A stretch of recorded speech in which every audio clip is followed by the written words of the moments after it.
So ఒకసారి starting నుంచి చెప్పండి, సౌందర్య గారికి మీకున్న అనుబంధం గురించి కావచ్చు, ఆవిడ చనిపోయేంత వరకు జరిగిన జర్నీ గురించి. జర్నీ సౌందర్య, నేను యాక్చువల్గా రైతు భారతం సినిమాకి కృష్ణ గారు, వాణి విశ్వనాథ్, ఆల్రెడీ వాణి విశ్వనాథ్ కృష్ణ గారి పేరుగా బుక్ చేశాను.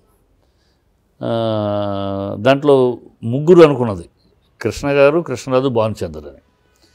ఆ తర్వాత కరెక్ట్గా స్టార్ట్ చేసిన టైంలో స్ట్రైక్ వచ్చింది. స్ట్రైక్ వచ్చి ఒక 6 నెలలు మొత్తం ఆగిపోవాల్సి వచ్చింది సినిమా. ఈ 6 నెలలు ఆగిపోవడంతో కృష్ణరాజు గారు పక్కన అప్పటికి కన్నడంలో ఒక హీరోయిన్ని అప్పుడు బాగా పాపులర్ ఆడ ఆయన పెట్టాను. జయసుధలాగా చక్కగా బాగుంటుంది ఆయన పెట్టాను. జయసుధని పెట్టకపోవడానికి కూడా కారణం ఉంది.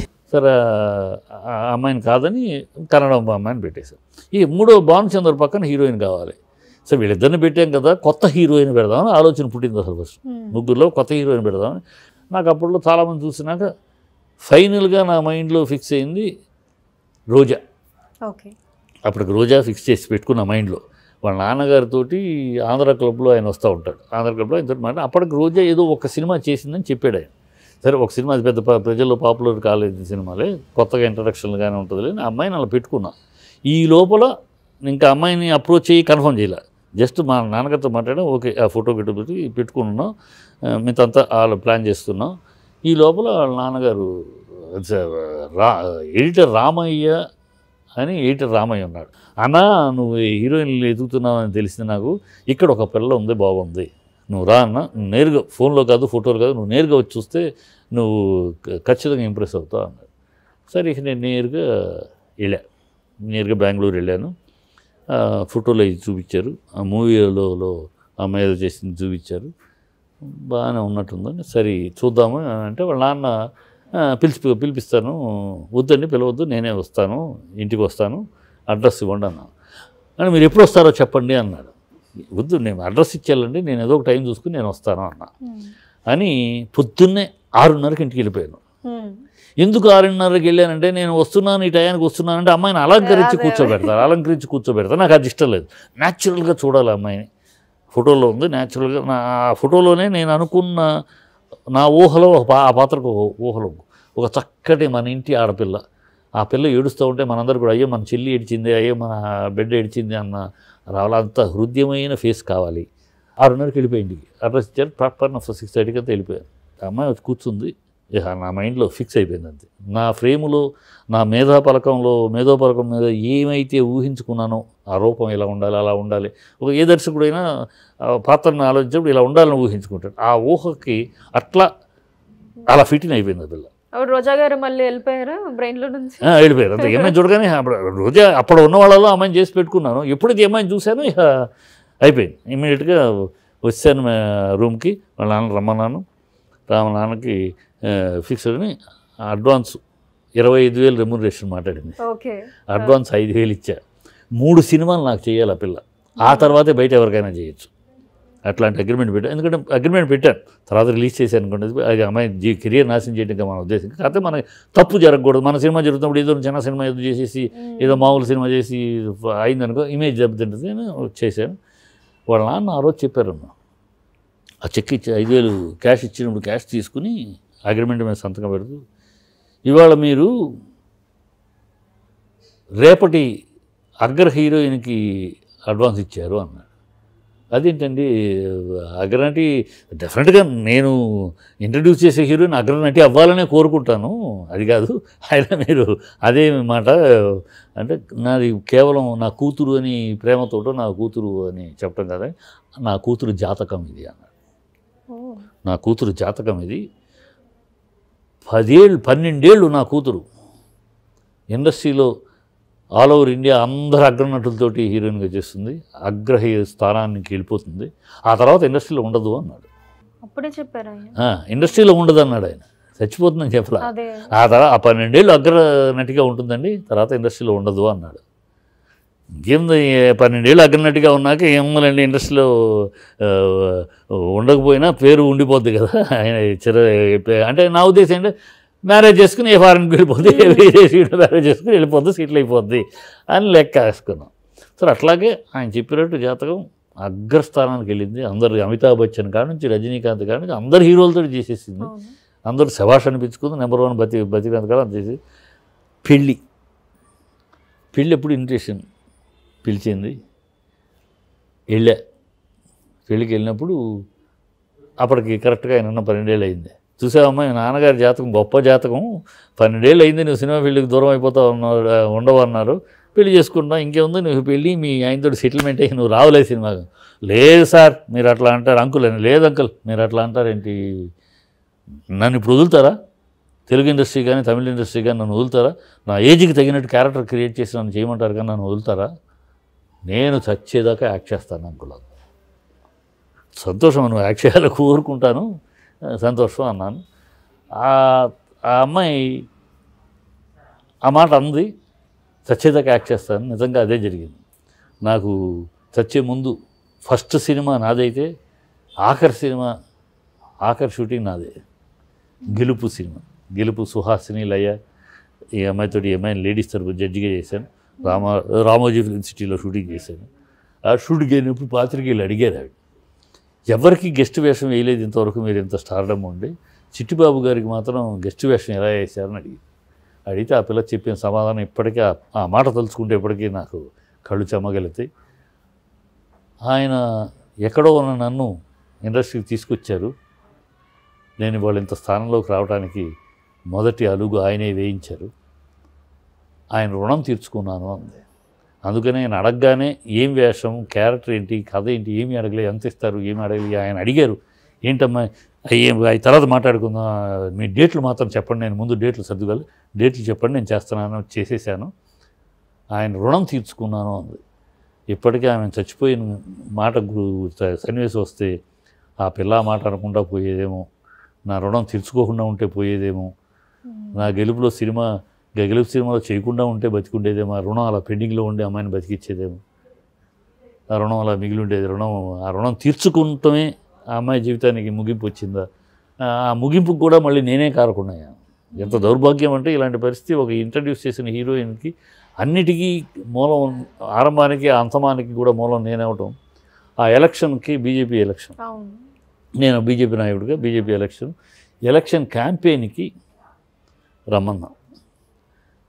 ముందు కర్నూలు వెళ్ళి విద్యాసాగర్ గారికి చేసి, అక్కడి నుంచి సిటీకి వచ్చి కిషన్ రెడ్డి గారికి, నరసింహ రెడ్డి వీళ్ళకి చేసి మెడ్రాస్ వెళ్ళిపోవాలమ్మా.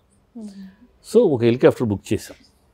ఈ బుక్ చేసిన హెలికాప్టర్ ఏమైందంటే ములాయం సింగ్ ఎక్స్టెండ్ చేసుకున్నాడు. అంటే అప్పుడు ఇన్ని హెలికాప్టర్స్ ఆ రోజులు లేవు కదా, హెలికాప్టర్ ఉన్న limited helicopter. Mulayam Singh book చేసుకున్నాడు. ఆ డేట్ నెక్స్ట్ డేటే మనది పెట్టుకున్నాం, బుక్ చేసుకున్నాం. కానీ ములాయం సింగ్ ఎక్స్టెండ్ చేసుకున్నాడు. ఎక్స్టెండ్ చేసుకున్న దాన్ని వాళ్ళు కాదని లేక ఏం చేయలేరు కదా, ఎక్స్టెండ్ చేసుకుంటే అక్కడ నుంచి బయలుదేరి రావాలి. సో ఎక్స్టెండ్ చేసి ఇప్పుడు ఇక్కడేమో ఫ్లైట్స్ లేవు, హెలికాప్టర్స్ లేవు. సో వాళ్ళు టెన్షన్ పడతామని నేనేం చెప్పానంటే 2:30కి జెట్ ఎయిర్వేస్ ఫ్లైట్ ఉందమ్మా, ఆ ఫ్లైట్లో వచ్చేయండి, నేను ఇక్కడ కార్ అరేంజ్ చేస్తాను, కారులో నేరుగా కర్నూలు వెళ్ళిపోయి చెప్పేసేసి ఇక్కడ మళ్ళీ వచ్చేసేసి ఇక్కడ మీటింగ్ అటెండ్ చేసేసి నైట్ ఫ్లైట్లో మీరు చెన్నై వెళ్ళిపోదురు, కానీ కరెక్ట్ టైమింగ్ సరిపోతుంది, అలా అరేంజ్ చేస్తాను అంటే మరణం ఎలా తోసుకొస్తుందంటే. అందుకనే 3 ఉన్నాయి, కళ్యాణం, జననం, మరణం. ఈ 3 సైన్స్ ఎంత డెవలప్ అయినా ఈ 3 ఆయన చేతిలోనే ఉన్నాయి, పైవాడి చేతిలో ఉన్నాయి, 3 మన చేతిలో లేవు. ఎంత సైన్స్ అయినా సరే అంతే. ఈ 3 ఎవరితో కళ్యాణమో, ఎవరు ఎప్పుడు మరణిస్తారో, ఎవరు ఎప్పుడు జననిస్తారో, ఇవాళ సర్జరీ చేసి తొందరగా తీర్చేవు కానీ ఈ 3 నిర్ణయాలు. అలాగే ఆ రోజు అమరు, ఏంటి సార్ మీరు ఇట్లా అంటారు, ఫ్లైట్లో రమ్మంటారు, విజయశాంతి హెలికాప్టర్లో తిరిగింది, మీ హీరోయిన్ విజయశాంతి కన్నా తక్కువ, హెలికాప్టర్లు కావాలంటే ఫ్లైట్లో రండి, అంత స్ట్రెయిన్ అవ్వమంటారేంటి అని అన్నాడు. నేను డెఫినెట్గా నేను ఇంట్రడ్యూస్ చేసిన హీరోయిన్ నాకు అందరు హీరోయిన్ల కన్నా ఎక్కువే, నువ్వు అలా పిచ్చోళ్ళగా మాట్లాడితే లేదు కదా, ఇవాళ హెలికాప్టర్ లేదు కనుక నేను ఇలాంటి ఆల్టర్నేటివ్ చెప్పానంటే ఉంది అన్నాడు. హెలికాప్టర్ ఉంది, ఒక హెలికాప్టర్ మా ఫ్రెండ్ది హెలికాప్టర్ ఉంది, అఫీషియల్ కాదు అన్అఫీషియల్, నా ఫ్రెండ్ది, అతను ఎన్ఓసి కూడా ఉంది ఆ ఫ్లైట్కి, కాకపోతే 2-సీటర్ ఫ్లైట్, మేము స్టాఫ్ని అటు పంపించేసేసుకుని మేము ఇటు వస్తాము అని చెప్పాడు. ఉంటే దానికే ఉందన్నమా, ఆనందంగా బుక్ చేయమన్నా. ఇమీడియట్గా కర్ణాటక వాళ్ళకి చెప్పాం, బీజేపీ ఆఫీస్ చెప్పి వాళ్ళు చెప్పటం, వాళ్ళు బుక్ చేయటం, ఆ ఫ్లైట్ బయలుదేరేటప్పుడు ఏం జరిగింది, మొత్తం లగేజ్ వీళ్ళు ఆ స్టాఫ్ తోటి పంపించాల్సిన లగేజ్ అంటే వీళ్ళు మొత్తం హెలికాప్టర్ వస్తుంది, లగేజ్ పెద్ద హెలికాప్టర్ వస్తుంది, లగేజ్ అంతా తెచ్చుకున్నారు. మళ్ళీ ఈ లగేజ్ వెనక్కి పంపించడం ఈ గొడవ అంతా లేకుండా ఏం చేశారంటే ఈ ఫ్లైట్లోనే ఆ లగేజ్ ఎక్కింది. ఈ హెలికాప్టర్లోనే, ఇది 2 సీటర్ హెలికాప్టర్, అది అంతకుముందే 5 సీటర్. సో దాంట్లో లగేజ్ వేరు, దీంట్లో లగేజ్ కెపాసిటీ వేరు. ఆ 5 సీటర్ కెపాసిటీలోకి తెచ్చుకున్న లగేజ్ని దీంట్లో ఎక్కిచ్చేసారు. వాళ్ళైనా ఎక్కడో అదే మరణం వస్తే అంటే వాళ్ళైనా అఫీషియల్స్ అయినా ఇంత లగేజ్ ఇక్కడ దీని కష్టం అండి అని చెప్పడం కానీ, ఏదో వాళ్ళకి సౌందర్య హీరోయిన్ టాప్ హీరోయిన్ కదా, అప్పుడు మరి సౌందర్య హీరో వస్తుందని ఆ హీరోయిన్ మనం తీసుకెళ్తామని క్రేజో ఇంకోటో ఆ విషయం మీద పట్టించుకోవాలి. ఆ పట్టించుకోకపోయినప్పుడు అది టేక్ ఆఫ్లోనే ఆ లోడు ఏవి లోడు కింద లాగి బ్లాస్ట్ అయ్యి, అది చూసిన వాళ్ళు చెప్తా ఉంటే 2 నిమిషాలు హెల్ప్ అని ఆ బిడ్డ ఇచ్చిన చూడలేదు కానీ, బట్ ఆ జనాలు చెప్పిన దాన్ని బట్టి కళ్ళమట అలా తిరుగుతూ ఉంటుంది.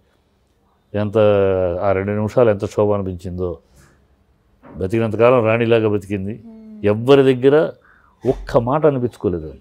ఆ పిల్లకి తొలి రోజు నేను మేకప్ వేయించిన రోజు భయపడింది, కెమెరా ముందు వచ్చి యాక్ట్ చేయడానికి భయపడింది, అని ఏడవటం మొదలెట్టింది. ఫస్ట్ షాటు భానుచంద్రతోటి సీన్ అక్కడ తోటలో, కంగారు పడిపోయింది, ఎంత చెప్పినా ఏడ్చేసి మొదలెట్టింది, నేను చెయ్యను అనేసి. ఇక వాళ్ళ నాన్నగారు, మీ ఇష్టం ప్రసాద్ గారు, కన్విన్స్ చేయటం మీ డైరెక్టర్గా మీ ఇష్టం, తను చెయ్యను అంటే నేను బలవంతంగా చెప్పటం కాదు, నేను బలవంతంగా జాతకం తెలుసు, అందుకని తన సినిమా వీళ్ళకి నేను వెళ్ళమని చెప్పలే, తను ఇంట్రెస్ట్ ఉంటేనే చెప్పాను. అలాగే తను ఇంట్రెస్ట్ ఉంటే చేయను, లేకపోతే మనం ఏం చేయగలేదు, నేను చేయలేను, మీ ఇష్టం.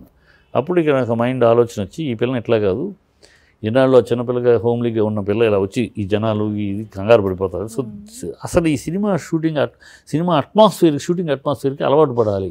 అమ్మ నువ్వు హ్యాపీగా రెస్ట్ తీసుకో, 1 వీక్ నీకు షూటింగ్ లేదు అని చెప్పి నా మిస్సెస్ని, నా కొడుకుని, నా కూతుర్ని, ముగ్గురిని అక్కడ తీసుకొచ్చి అక్కడ గెస్ట్ హౌస్లో సౌందర్య ఒక రూము, ఇంకో రూమ్లో నా ఫ్యామిలీని పెట్టి మొత్తం ఆ 7 రోజులు ఫ్యామిలీ అట్మాస్ఫియర్, ఫ్యామిలీ అట్లా వాళ్ళు కలుసుకుంటాం, ఆడుకుంటాం, నా కొడుకు దాన్ని దెయ్యం అనటం, సచ్చినాడు అని తిట్టుకుంటాం, ఇట్లా అట్మాస్ఫియర్ ఏర్పడినాక ఆ పిల్లకి ఆ సినిమా షూటింగ్ అట్మాస్ఫియర్ నుంచి హోమ్లీకి వచ్చినాక నెక్స్ట్ చేశారు గ్రాస్పింగ్ పవర్ ఆ పిల్లకి. నెక్స్ట్ షూటింగ్కి వచ్చినాక డ్యాన్స్ రాదు, అలా చూస్తే అలా క్యాచ్ చేసింది, అలా డైలాగ్ మోడ్యులేషన్ చెప్తే ఇలా గ్రాస్పింగ్ పవర్ బ్రహ్మాండంగా చేసేసింది. అప్పుడు ఆ పిల్లకి ఒకటి చెప్పా, అమ్మా నువ్వు ఎక్స్పోజింగ్ జీవితంలో చెయ్యొద్దు, నీ ఫేస్కి ఎక్స్పోజింగ్ పనికిరాదు, నీ ఫేస్కి ఎక్స్పోజింగ్ అనే పనికిరాదు. కొంతమందికి ఎక్స్పోజింగ్ చేస్తేనే అందంగా ఉంటుంది, వాళ్ళు నార్మల్గా ఉండేది దద్దిలాగా ఉంటుంది, కొంతమందికి ఎక్స్పోజ్ చేయకపోతే అందం.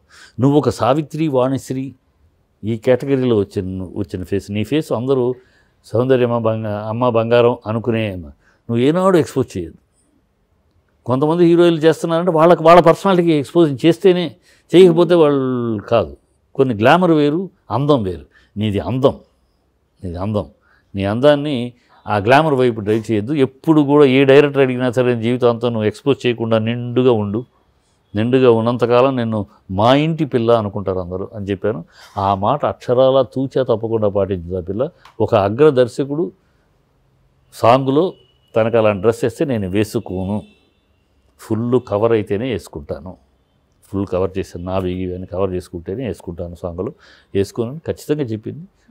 ఆ పిల్ల మాటకు అంగీకరించి వాళ్ళు ఒప్పుకున్నారు అప్పుడున్న స్టార్. అట్లా ఆ పిల్ల ఒక్కళ్ళతో చెడు మాట అనిపించుకోలేదు, ఒక్కళ్ళతో డిస్టర్బెన్స్, ఏ ప్రొడ్యూసర్ కానీ, ఏ డైరెక్టర్ కానీ, ఏ ప్రొడక్షన్ బాయ్ కానీ, ఏ మేకప్ అసిస్టెంట్ కానీ, ఎవరు కానీ అమ్మో ఆవిడతో పెద్ద టార్చర్ అండి ఏమీ లేదు, అంత కామ్గా జీవితం గడిపింది. అలాంటి పిల్లని ఇండస్ట్రీకి ఇచ్చేందుకు నాకు ఇప్పటికీ గర్వంగా ఉంటుంది. అలాంటి పిల్లని చనిపోయేదానికి కూడా నేను ఒక కారకుడు అయ్యాను, చనిపోయే ఆ సన్నివేశానికి నేను ఒక అంశం అయ్యానని బాధ ఇప్పటికీ ఉంది. ఇలాంటి ఇంట్రెస్టింగ్ వీడియోస్ కోసం తప్పకుండా మా ఛానల్ని సబ్స్క్రైబ్ చేయండి.